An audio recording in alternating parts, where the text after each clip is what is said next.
Hello students, today we'll solve the exam paper of Advanced Accounting exam paper 2023 BCom part 3 जिसका first practical question है हमारा that is Mittal and sons opened a branch at Patna on 1st January 2022.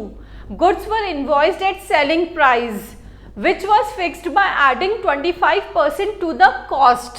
इसमें पटना में एक branch खोली गई है जिसको कि गुड्स सेलिंग प्राइस पे सेंड किए गए हैं, भेजे गए हैं, जो कि 25% ऑफ कॉस्ट है. प्रॉफिट आपका 25% ऑफ कॉस्ट है.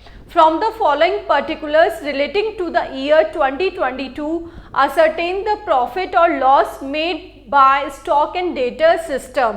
इसमें आपको प्रॉफिट फाइंड आउट करना है कि students stock and debtors method में जब गुड्स इनवॉइस प्राइस पे सेंड किए जाते हैं तो आपको 6 अकाउंट्स बनाने होंगे. First is branch stock account, branch debtors account, branch expenses account, branch adjustment account, branch stock reserve account और लास्ट है goods send to branch account. ये 6 अकाउंट्स आपको प्रिपेयर करने होंगे. फर्स्ट, सेकंड, आपको प्रॉफिट का कैलकुलेशन करना होगा. कॉस्ट प्राइस पे 25% ऐड करके की दिया जाता है. If the cost price is 100 और इसका 25% क्या होगा 25 रुपीज. तो ये तो हो गया प्रॉफिट, ये है कॉस्ट प्राइस. इनवॉइस प्राइस हो गई आपकी 125. क्वेश्चन में जो भी इंफॉर्मेशन गिवन है उसको आप क्लासिफाइड करेंगे कि स्टॉक में कौन सी आएगी, डेटर्स में कौन सी इंफॉर्मेशन आएगी और एक्सपेंसेस में कौन सी इंफॉर्मेशन आएगी, और उससे रिलेटेड एंट्री हम करते जाएंगे. तो फर्स्ट हम डिस्कस कर रहे हैं branch stock account. Head office की बुक्स में ब्रांच की एंट्रीज हो रही हैं. तो इन the books of head office for the year ended 2022 first है हमारा branch stock account. Branch stock account हमारा असेट अकाउंट है. ब्रांच स्टॉक अकाउंट जिस भी आइटम से इंक्रीज होता है वो सारे आइटम हम डेबिट साइड में लिखेंगे और जिससे डिक्रीज होता है वो क्रेडिट में लिखेंगे. तो फर्स्ट इंफॉर्मेशन देखते हैं हम. Goods send to branch at invoice price. Goods आपने ब्रांच को इनवॉइस प्राइस पे सेंड की है तो स्टॉक अकाउंट इंक्रीज हो रहा है to goods send to branch 1,42,400. Cash sales and credit sales ये भी स्टॉक से रिलेटेड है. तो बाय बैंक कैश सेल्स में है 50,000 और बाय क्रेडिट सेल्स है तो डेटर्स से रिलेटेड है, तो इसलिए यहाँ हम लिखेंगे by branch debtors credit sales 70,000 से. नेक्स्ट आपको डेटर्स से रिलेटेड इंफॉर्मेशन है. फिर है goods return by customer. Goods stock से रिलेटेड है, कस्टमर से रिटर्न किए हैं, इंक्रीज हो रहा है हमारा. तो टू ब्रांच डेटर्स अकाउंट 2,000 से रिटर्न. नेक्स्ट है goods return by branch to head office. तो हेड ऑफिस का रिटर्न इधर आएगा 2,000 से. नेक्स्ट आपको इंफॉर्मेशन गिवन है कैश रेमिटेड टू ब्रांच में. ये सारी इंफॉर्मेशन के साथ में स्पॉइलेज रिलेटेड होता है हमारा स्टॉक से, तो जिसकी एंट्री होगी by branch adjustment account 200 rupees. जो भी आइटम हमारे ब्रांच स्टॉक से रिलेटेड थे सबको हमने एंटर कर दिया है. इधर का टोटल आ गया हमारा 1,44,400 और इधर हम इन सब आइटम्स को ऐड करेंगे दैट इज 1,22,200. इसको आप लेस करेंगे, वैल्यू जो बैलेंसिंग फिगर में आएगी क्लोजिंग स्टॉक की that is 22,200. Send to branch account. तो goods send to branch account में सबसे पहले जो गुड्स आया है ऊपर हमने ब्रांच स्टॉक की एंट्री की है that is by branch stock account 1,42,400 से. रिटर्न हुआ है हेड ऑफिस को गुड्स गए हैं तो by branch stock account return 2,000 से. गुड्स रिसीविंग और रिटर्न की एंट्री के बाद में आपको जो भी प्रॉफिट इनमें इंक्लूडेड है उसकी एंट्री ब्रांच एडजस्टमेंट अकाउंट से करनी होती है. Invoice price minus cost price that means profit पे होगी ये एंट्री. अब प्रॉफिट का कैलकुलेशन आपको इन दोनों का जो नेट अमाउंट है उस पे करना होता है क्यों? क्योंकि उतना ही स्टॉक आप आगे ट्रेडिंग अकाउंट में लेके जा रहे हैं। तो 1,42,400 में से आपने 2,000 लेस कर दिए, 1,40,400। अब इस पे हम प्रॉफिट कैलकुलेट करेंगे। 100 पे प्रॉफिट था हमारा 25 रुपीज, तो इनवॉइस प्राइस हो गई थी 125। 125 अगर आपकी इनवॉइस प्राइस है तो प्रॉफिट है 25 रुपीज, और 1,40,000 होगा तो 25 divided by 125 multiply by 1,40,400। Amount आ रहा है आपका प्रॉफिट का 28,080। जो भी बैलेंसिंग फिगर में आएगा वो ट्रेडिंग अकाउंट में ट्रांसफर हो जाएगा। ब्रांच डेटर्स अकाउंट, कौन सी इंफॉर्मेशन गिवन है? देखिए, क्रेडिट सेल्स डेटर्स से रिलेटेड है, तो 2 branch stock account credit sales 70,000। अब डेटर्स अकाउंट में आपका असेट अकाउंट है, तो असेट जिससे इंक्रीज होती है वो इधर आएगा और डिक्रीज जिससे होती है वो इधर आएगा। अब डेटर्स के लिए आपको गिवन है cash received from debtors by bank account 60,400। Next, discount allowed by branch to debtors, तो by branch expenses discount. Discount bad debts और अलाउंस, इसकी एंट्री हम ब्रांच एक्सपेंसेस अकाउंट से करेंगे, that is 1600।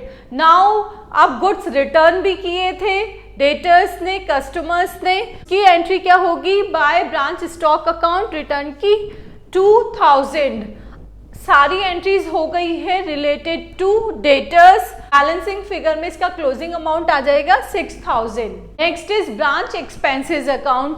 Branch expenses account के debit side में 2 items आते हैं। फर्स्ट है ब्रांच से related expenses, next branch debtors से रिलेटेड बैड डेट्स, डिस्काउंट और अलाउंसेस। इसमें आपको ब्रांच से रिलेटेड जो भी एक्सपेंसेस है वो है 2 बैंक में आ जाएंगे, रेंट 800, सैलरीज 1200, सन्ड्री एक्सपेंसेस 6000, और डिस्काउंट अलाउड जो डेटर्स को दिया है वो भी आएगा 2 ब्रांच डेटर्स 1600, और जो बैलेंस है वो ट्रांसफर हो जाता है ब्रांच एडजस्टमेंट अकाउंट में 9600 से। ब्रांच एडजस्टमेंट अकाउंट, ऊपर आपने जो भी ब्रांच एडजस्टमेंट से रिलेटेड एंट्रीज की हैं वो सारी इसमें आएंगी, प्लस ओपनिंग स्टॉक और क्लोजिंग स्टॉक में जो भी लोडिंग है, दैट मीन्स प्रॉफिट है, उसकी एंट्री आपको ब्रांच एडजस्टमेंट अकाउंट में करनी होती है। तो फर्स्ट हमने ब्रांच स्टॉक अकाउंट बनाया था जिसमें जो स्पॉइलिश थी उसकी एंट्री हमने की थी ब्रांच एडजस्टमेंट से, तो ये आ जाएगा 2 ब्रांच स्टॉक अकाउंट स्पॉइलिश 200 से। ठीक है, नेक्स्ट ऊपर गुड्स सेंड टू ब्रांच में आपने किया था 28,080 से, ब्रांच एक्सपेंसेस अकाउंट में आपने किया है 9,600 से। ध्यान रखिएगा, ब्रांच एडजस्टमेंट अकाउंट में लोडिंग ऑफ ओपनिंग स्टॉक और क्लोजिंग ऑफ ओपनिंग स्टॉक की एंट्री होती है। यहाँ हमें ओपनिंग स्टॉक गिवन नहीं है, इसलिए हम क्लोजिंग स्टॉक के लोडिंग को पहले कैलकुलेट करेंगे और फिर यहाँ एंटर करेंगे। क्लोजिंग स्टॉक ऊपर हमने कैलकुलेट किया था 22,200 का, जो कि ब्रांच स्टॉक अकाउंट में बैलेंसिंग फिगर में हम लाए थे। अब इसमें जो प्रॉफिट है क्या अमाउंट निकालना होगा, उसमें होगा 25 डिवाइडेड बाय 125, वैल्यू आ रही है आपकी 4440 इसको सॉल्व करने पे। और क्लोजिंग स्टॉक के लिए आप यहाँ लिखेंगे 2 branch stock reserve account.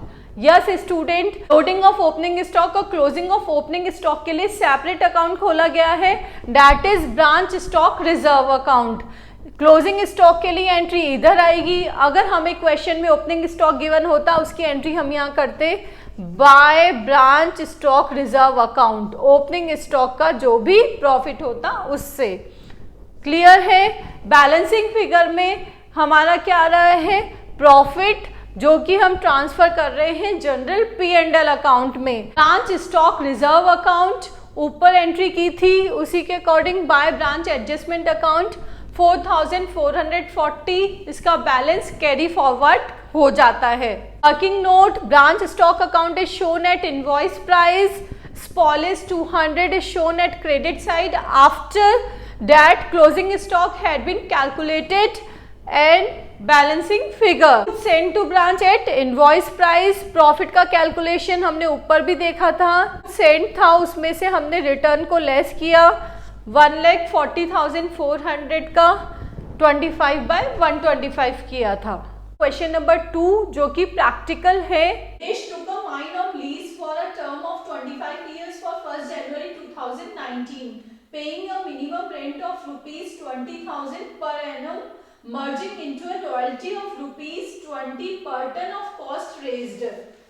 Information given है कि जनवरी 1 को 2019 में माइन ली गई है जिसका मिनिमम रेंट है ₹20,000 पर एनम और एक्चुअल रॉयल्टी कैलकुलेट की जाएगी ₹20 पर टन के हिसाब से. This contains a provision to the effect that if the minimum rent paid in any year exceeds the royalty for the year, the amount of the excess may be recouped by the company out of the excess payable in the following 2 years of such short working, with the condition if full short working could not be recovered in next year, they will be lost the right to recover 25% of irrecoverable short working.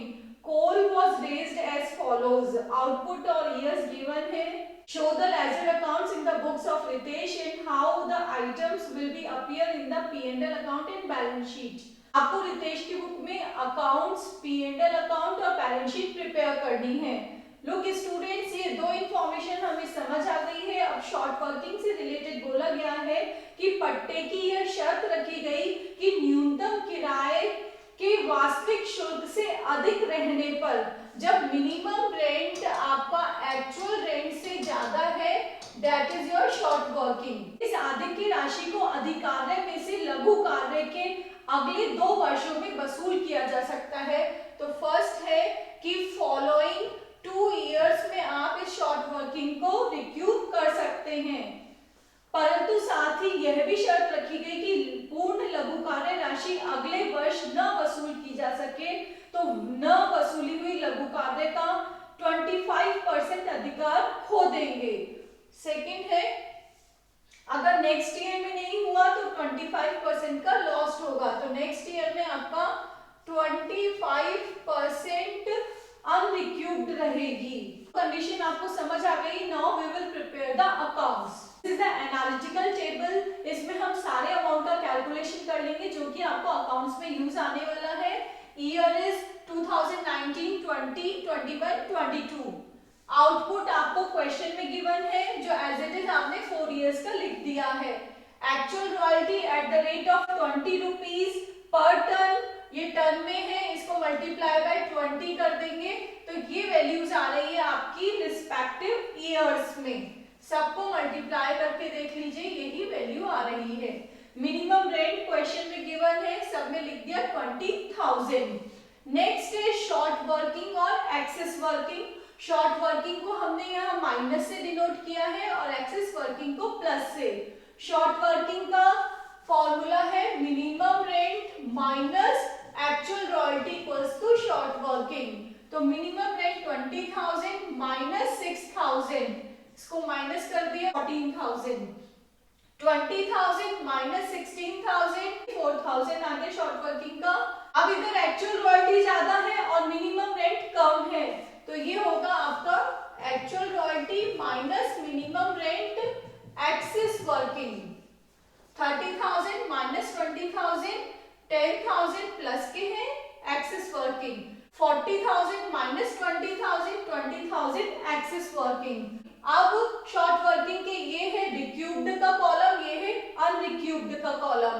Actual payment और closing balance of short working का हमें information given है कि short working following 2 years में आगे के 2 सालों में रिक्यूब की जाती है. 14,000 की शॉर्ट वर्किंग को आप इन दोनों इयर्स में रिक्यूब कर सकते हैं. First condition.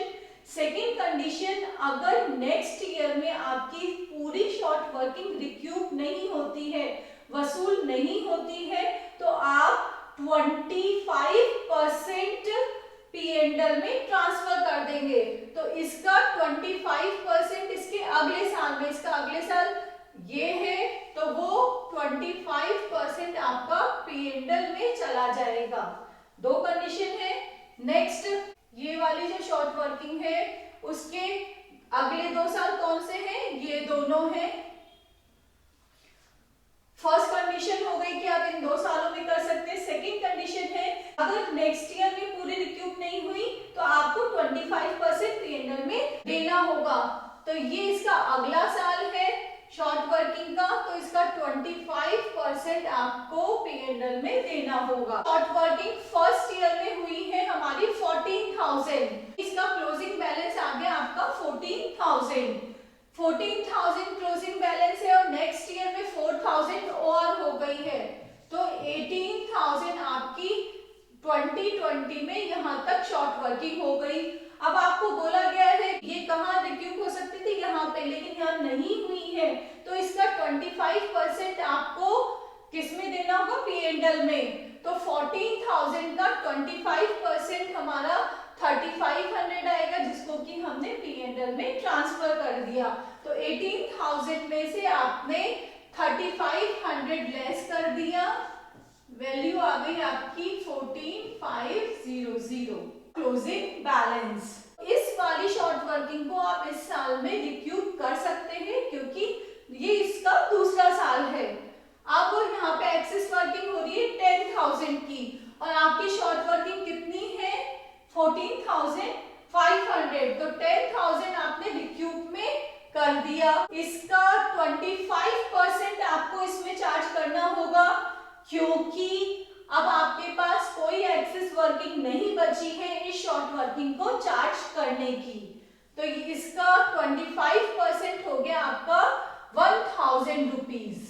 आप देखेंगे कि ये जो की चली आ रही थी शॉर्ट वर्किंग, अब इसमें कोई अमाउंट बचा है?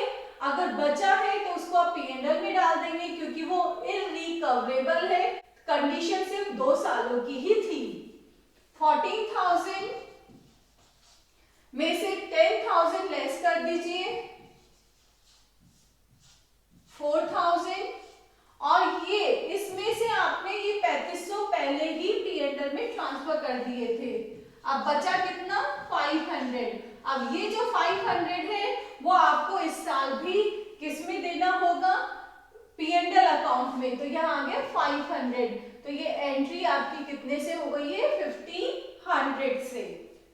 नाउ अब इसका बैलेंस निकालेंगे तो देखिए 14,500 में से आपको ये 10,000 और 1,500 ये दोनों लेस करने हैं।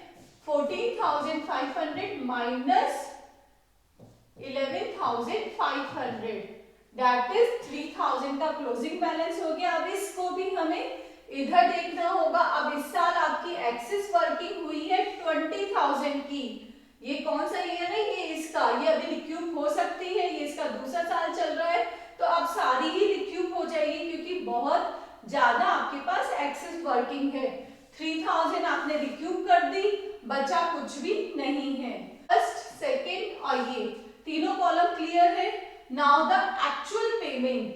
अब एक्चुअल पेमेंट के लिए आपको पता है कि मिनिमम रेंट अगर एक्चुअल रॉयल्टी से ज्यादा है तो हमेशा मिनिमम रेंट ही पे किया जाएगा। तो यहाँ पे देखिए 6,000 रॉयल्टी है, 20,000 मिनिमम रेंट है, तो लैंडलॉर्ड को तो आपको एक्चुअल मिनिमम रेंट ही देना होगा। तो 20,000 हो गया। इधर भी देखिए यहाँ पे आपका मिनिमम रेंट ज्यादा है तो यहाँ पर भी आपको मिनिमम रेंट ही पे करना होगा। नेक्स्ट ईयर आपका रॉयल्टी ज्यादा है और उसके नेक्स्ट ईयर भी रॉयल्टी ज्यादा है। इस केस में आप अमाउंट कैसे कैलकुलेट करेंगे? Actual royalty minus short working रिक्यूब्ड, इसको इसमें से लेस कर दीजिए। 20,000 आ गया, इसमें से इसको लेस कर दीजिए 37,000। लैंडलॉर्ड अकाउंट में हम इसे यूज करेंगे, शॉर्ट वर्किंग अकाउंट में इसे यूज करने वाले हैं और रॉयल्टी अकाउंट में इसे यूज करने वाले हैं। रॉयल्टी अकाउंट लेसी की बुक में रितेश की बुक में एंट्री हो रही है तो ये एक्सपेंस अकाउंट है, तो फर्स्ट ड्यू करने की एंट्री होगी, सेकंड P&L में ट्रांसफर की एंट्री होगी at the end of the year. तो हर साल के एंड में हमने क्या कर दिया, ड्यू कर दिया to landlord account, to landlord account, to landlord account, और ये एक्चुअल रॉयल्टी का अमाउंट लिख दिया है हमने, आप टैली करेंगे ऊपर टेबल से, और सेम अमाउंट को हमने P&L में ट्रांसफर कर दिया। नेक्स्ट है short working account. Short working account lessee के लिए असेट है, इसका बैलेंस वो अपनी बैलेंस शीट में शो करता है क्योंकि फ्यूचर में वो उसको मिलने वाला है। शॉर्ट वर्किंग अकाउंट जिससे बढ़ेगा वो अमाउंट इधर आएगा और जिससे कम होगा वो अमाउंट इस साइड आएगा।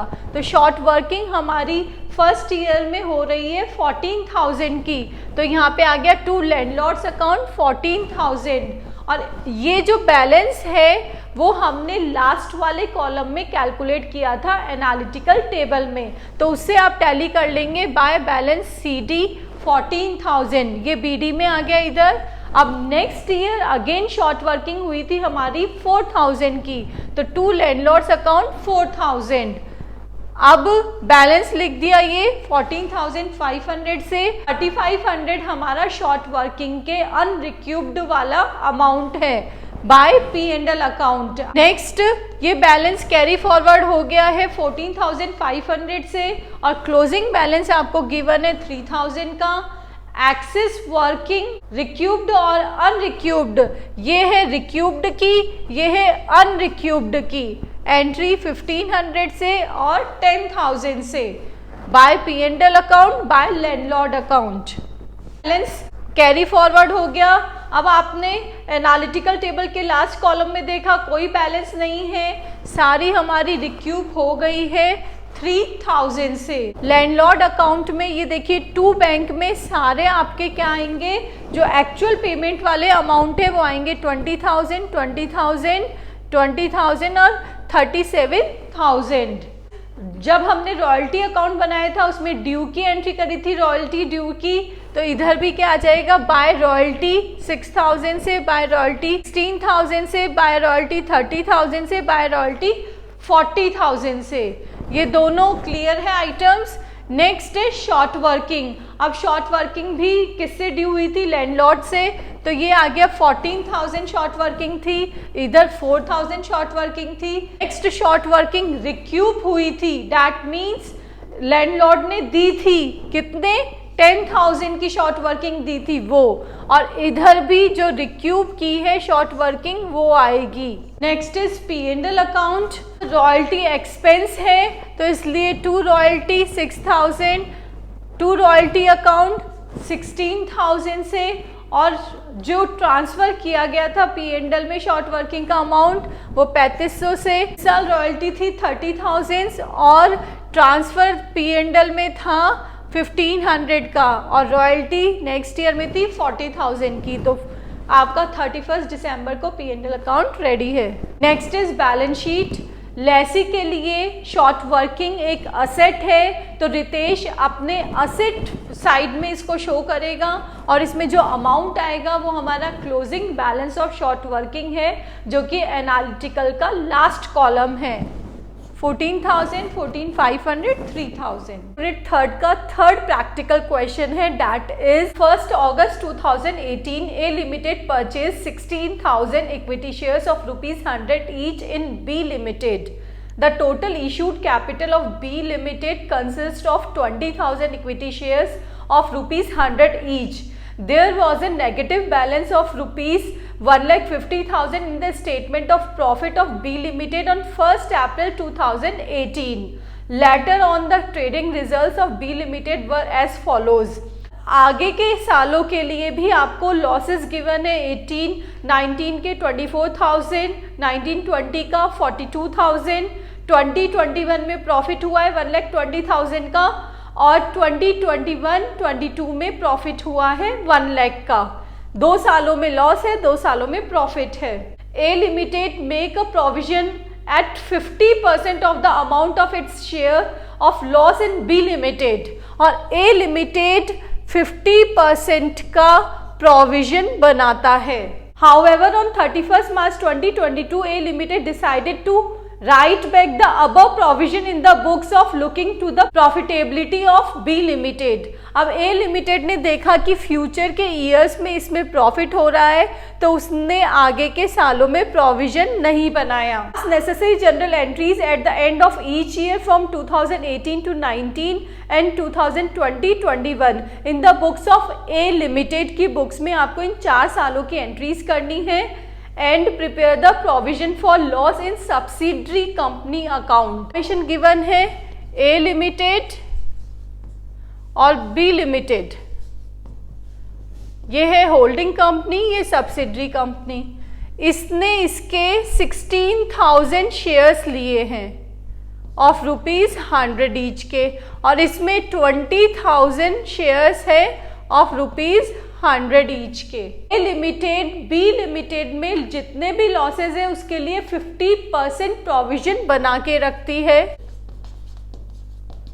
जो भी इसका शेयर है उसका 50%। अब 2018 और 2019 और 20 दोनों में लॉसेज हुए हैं। फर्स्ट ईयर में हुआ है 24,000 का, नेक्स्ट ईयर हुआ है 42,000 का लॉस, और आगे के में प्रॉफिट है। तो प्रोविजन हमें लॉस में ही बनाना है क्योंकि ये इंफॉर्मेशन क्वेश्चन में गिवन है। इसका कैलकुलेशन पहले वर्किंग नोट में देख लेते हैं। Losses of last 8 month during 2018 and 19 में हमने ए लिमिटेड के लॉसेस कैलकुलेट किए हैं। होल्डिंग कंपनी ए लिमिटेड ने 1 अगस्त पर अक्वायर किए हैं और फाइनेंशियल ईयर चल रहा है 18 to 19, अप्रैल टू मार्च। तो इसमें प्री एक्वाजिशन और पोस्ट एक्वाजिशन मंथ का कैलकुलेशन 4 मंथ हो गए आपके प्री एक्वाजिशन के, अप्रैल मई जून जुलाई, अप्रैल टू जुलाई, और पोस्ट एक्वाजिशन के अगस्त टू मार्च, 8 मंथ्स। तो 8 मंथ्स के लॉस का कैलकुलेट करेंगे पहले। तो 24,000 ड्यूरिंग द ईयर है, तो 8 मंथ का कितना लॉस होगा? 16,000। ठीक है, अब 16,000 8 मंथ्स का हो गया। ये 8 मंथ्स का लॉस पूरे शेयर्स पर है, दैट मीन्स 20,000 जो शेयर्स है उन पर है, लेकिन ए लिमिटेड ने बी लिमिटेड में 16,000 शेयर्स ही लिए हैं, तो उसे अपने ही शेयर को कैलकुलेट करना होगा। 16,000 डिवाइडेड बाय 20,000 इंटू 100, तो ये हो गया आपका 80%। तो 80% के शेयर्स हैं, तो इधर इसने 12800। अब ये पूरा शेयर आ गया है ए लिमिटेड का, तो ए लिमिटेड का 50% का प्रोविजन बनाना है। 12,800 का 50% कैलकुलेट किया, डेट इज 6400। अगेन कैलकुलेशन देखिए, अक्वायर किया था अगस्त में, अगस्त से मार्च तक के 8 मंथ्स का लॉसेस पहले कैलकुलेट करते हैं। 24,000 का 8/12 16,000। ये 16,000 टोटल शेयर्स पर है, 20,000 पर है, और इसके शेयर्स कितने हैं? 16,000, और शेयर कितना हो गया? 80%। 80% उसने इन्वेस्ट कर रखा है, इसलिए 16,000 में 80% इसने कैलकुलेट किया, ये आ गया। अब टोटल इसका लॉस आ गया 12,800, और क्वेश्चन में इंफॉर्मेशन गिवन है कि 50% का प्रोविजन बनाना है, तो इसने 50% का प्रोविजन बना दिया 6,400।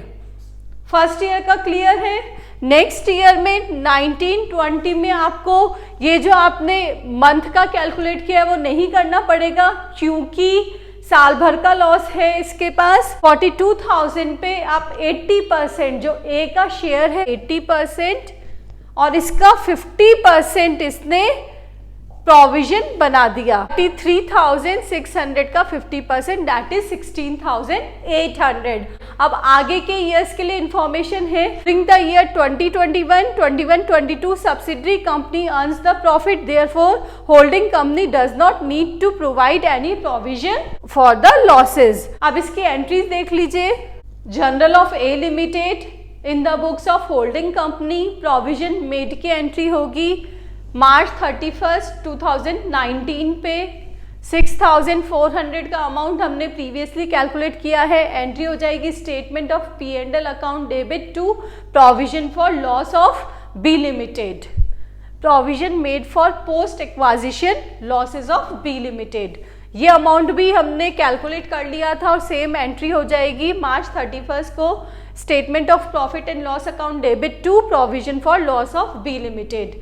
अब 2021 और 21-22 में प्रॉफिट हुए, लेकिन उसने प्रोविजन वापस किया था 2022 में, इसलिए एंट्री 2022 मार्च पे हो गई है। Provision for loss of B limited to statement of profit and loss account, इसकी रिवर्स कर दी, इसको हमने रिटर्न बैक कर दिया। अमाउंट इन दोनों का टोटल आ जाएगा 23,200। Next provision of loss of B limited, first entry में मार्च 31 पे इन्होंने by statement of P&L account 64,000 जो ऊपर का एंट्री हुई थी उसके अकॉर्डिंग पोस्टिंग कर दी। ये बैलेंस कंटिन्यू हो जाएगा नेक्स्ट ईयर में 6,400, अगेन प्रोविजन बना 16,800 का, बैलेंस कंटिन्यू रहेगा। ये बैलेंस नेक्स्ट ईयर में आ जाएगा 2020 में। इस ईयर ये रिटर्न ऑफ नहीं हुआ है इसलिए इसको कंटिन्यू करेंगे, नेक्स्ट ईयर में आ गया। अब 2022 में ये रिटर्न ऑफ हुआ है तो वो P&L से ही होता है, to statement of P&L account 23,200। Now the calculation of pre acquisition losses. Losses के लिए इसमें बोला गया है कि 1,50,000 का already statement of P&L of B limited show कर रहा है। तो यहाँ देखिए प्री एक्वाजिशन लॉसेस के लिए नेगेटिव बैलेंस हो गया 1,50,000। नेक्स्ट है एक्वाजिशन किया है अगस्त में, तो अगस्त से पहले का जितना भी लॉस है प्री एक्वाजिशन का है। तो 24,000 पे 4/12 4 मंथ्स का हो गया तो 8,000, तो टोटल आ गया 1,58,000। That is the total loss of pre acquisition. Unit 4 का प्रैक्टिकल क्वेश्चन है अमालगमेशन ऑफ कंपनीज से। That is V Limited agreed to purchase the business of V Limited on 1st April 2020. The balance sheet of V Limited as at 31st March 2020 as follows. आपको V limited की balance sheet given है, साथ में additional information given है। The consideration payable by P limited was agreed as follows. First, cash payment equivalent to ₹3 for every share of ₹10 in V Limited, issue of 8 equity shares of ₹10 each fully paid up in P Limited at market value of ₹15 per share for every 5 shares in V Limited. Payment of debentures of V Limited at 20% premium was made by the issue of 5% debentures of ₹100 each of P Limited issued at 96 rupees fully paid. The directors of P Limited valued land, building and plant at 11 lakh, stock 1,50,000 and debtors subject to an allowance of 5% to cover doubtful debts. The cost of liquidation was ₹5,000 which was paid by V Limited. Give general necessary entries to close the books of V Limited and also opening general entries in the books of P Limited. Look students, there are two companies. First is P Limited, second is V Limited. यह है आपकी purchasing company, this is vendor company और selling company. और information given है purchase consideration की, that is cash payment equivalent to ₹3 for every share of ₹10 in V limited. V limited की share capital है 5 lakh rupees और 10 रुपीज ईच का share है एक, तो नंबर ऑफ शेयर्स हो गए 50,000 शेयर्स। V लिमिटेड के प्रत्येक 10 शेयर के अंश के लिए 3 के बराबर नकद का भुगतान किया गया। एक शेयर के लिए 3 रुपए पेमेंट किया गया है। 50,000 शेयर्स हैं तो कितना होगा 50,000 इंटू 3, दैट इज 1,50,000। क्योंकि 1 के लिए 3 रुपीज़ है और 50,000 के लिए 1,50,000। ये है कैलकुलेशन कैश पेमेंट का। नेक्स्ट है वी लिमिटेड के प्रत्येक 5 अंशों के लिए पी लिमिटेड में 10 रुपए वाले पूर्ण प्रदत्त 8 अंशों का 5 शेयर्स के लिए 8 शेयर्स मिल रहे हैं उसको। तो 50,000 शेयर्स के लिए कितने शेयर्स मिलने वाले हैं? That is 8/5 into 50,000, 80,000 shares. 80,000 shares premium पर मिल रहे हैं, 10 रुपीज उसको पार वैल्यू है, दैट इज 8 लाख, और 5 रुपीज इसका प्रीमियम है 4 lakh rupees, that is 12 lakh. तो टोटल परचेज कंसिडरेशन के लिए क्या हो गया? 1,50,000 plus 12 lakh, that is 13,50,000. This is the calculation of purchase consideration. आप डिबेंचर्स के लिए भी देख लीजिए।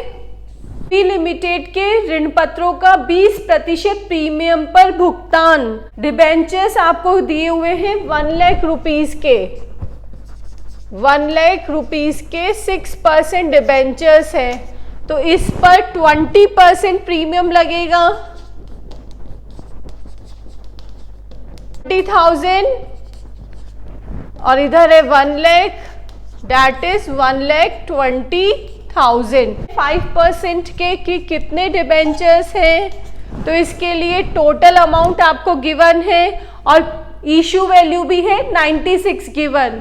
तो फॉर्मूला हो जाएगा number of debentures equals to total value of debenture divided by issue price of debenture।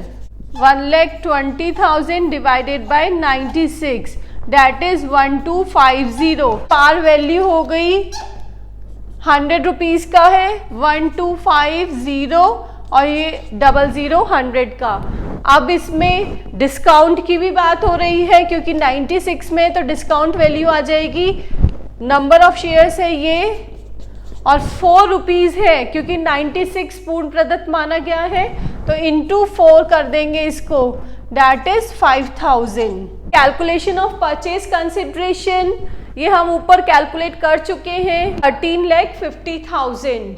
Amalgamation in the nature of purchase की एंट्रीज का सीक्वेंस फिक्स है। फर्स्ट आती है असेट्स को ट्रांसफर करने की एंट्रीज। तो इसमें असेट्स आपको बैलेंस शीट में गिवन है, जिसको कि हम रियलाइजेशन में ट्रांसफर करते हैं। Realisation account debit to land and building and plant, to stock, to sundry debtors, to bank. ये क्वेश्चन में आपको गिवन है। This is in the books of V limited. 5,80,000 का प्लांट एंड मशीनरी गिवन है, stock है 1,60,000 का, debtors है। अब बैंक में इसमें जो लिक्विडेशन एक्सपेंसेस है उसका पेमेंट भी वी लिमिटेड ने किया है, जो कि हमें साफ साफ इंफॉर्मेशन में गिवन है। तो इसको हमने कैश में से लेस कर दिया। 40,000 माइनस 5,000 के जो एक्सपेंसेस थे, दैट इज 35,000। इनका टोटल हो गया 8,95,000। अब जो भी हमारी करंट लाइबिलिटीज हैं और स्टैट्यूटरी फंड्स है, उसको भी हम ट्रांसफर करेंगे।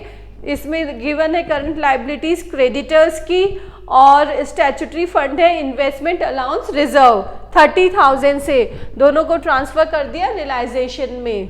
परचेज कंसिडरेशन का कैलकुलेशन ऊपर हो चुका है, तो नेक्स्ट एंट्री होगी परचेज कंसिडरेशन ड्यू की। P limited account debit to realisation 13,50,000 से। अब परचेज कंसिडरेशन रिसीव की, जो कि कैश पेमेंट और इक्विटी शेयर में है, तो बैंक में आ गया 1,50,000 और equity shares in P limited 12 lakh से। नेक्स्ट एंट्री, जो भी हमारी करंट लाइबिलिटीज बची हैं उनको हम ट्रांसफर कर देंगे रियलाइजेशन में। डिबेंचर्स है जिसको कि रियलाइजेशन में ट्रांसफर कर दिया 1 lakh. Most of the items हम रियलाइजेशन में ट्रांसफर कर चुके हैं। उसके बाद में हमारे पास बचा equity share capital, general reserve and surplus. तीनों आइटम्स को ट्रांसफर किया जाता है इक्विटी शेयर होल्डर्स में।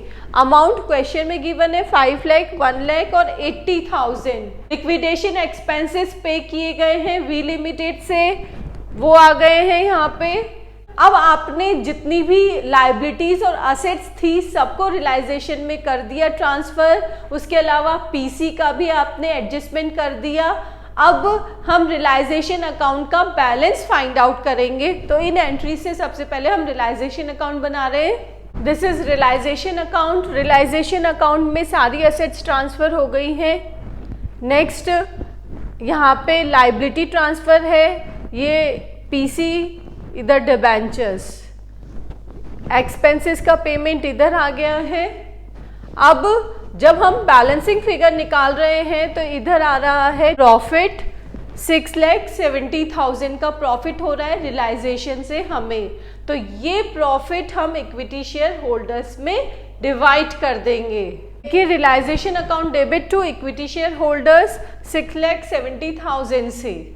इक्विटी शेयर होल्डर्स को अब पी लिमिटेड में इक्विटी शेयर्स और अमाउंट का जो पेमेंट है उसकी एंट्री करेंगे। Equity share holders account debit to equity shares in P limited and bank account PC का जो पेमेंट हो रहा है वो दैट इज 13,50,000 से।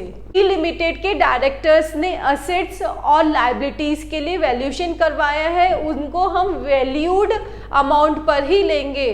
That is land, building and plant at 11 lakh rupees, stock है 1,50,000 का, और डेटर्स के लिए बोला गया है कि 5% का डाउटफुल डेप्ट बनाया गया है। तो डेटर्स क्वेश्चन में गिवन है हमें 1,20,000 के, तो इसका 5% दैट इज 6,000 रुपीज का प्रोविजन फॉर डाउटफुल डेट्स है। उसके अलावा जो भी असेट्स है उनको हम वी लिमिटेड की वैल्यू पर ही लेंगे।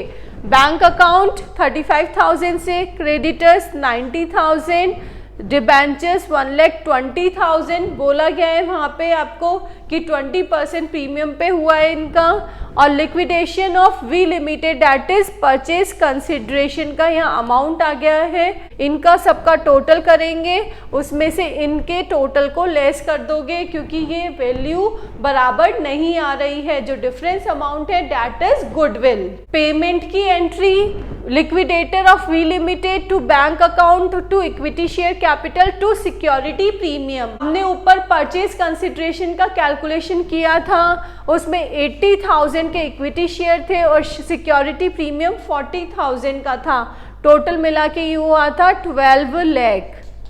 और इधर बैंक की एंट्री जो कैश पेमेंट रिसीव हुआ है पीसी में दैट इज 1,50,000।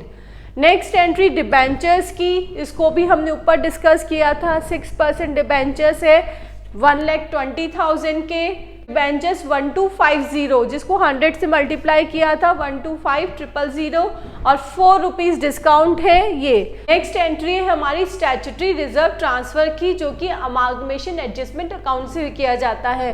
तो amalgamation adjustment account debit to investment allowance statutory reserves taken over 30,000 in the books of P limited और वी लिमिटेड सारी एंट्रीज हो चुकी है। यूनिट 5th का प्रैक्टिकल क्वेश्चन है वाइंडिंग अप ऑफ कंपनी से। It is S limited company which has a paid up share capital of rupees 2,50,000 and loss of rupees 3 lakh standing in its balance sheet. Share capital है 2.5 लाख की और loss है 3 लाख का। Went into a voluntary liquidation on 31 March 2020। The following are the particulars of assets and liabilities on that date. Machinery stock debtors के लिए 1,97,500 जो कि book values पे ही रियलाइज्ड हुए हैं। Cash 2,500, creditors 1,06% of debentures having a floating charges 1,25,000 and interest accrued there on for 6 months। 6 month का भी interest accrued है। Debentures was paid off with the interest of 30th September 2020 on which date a first and final dividend was also paid to creditors.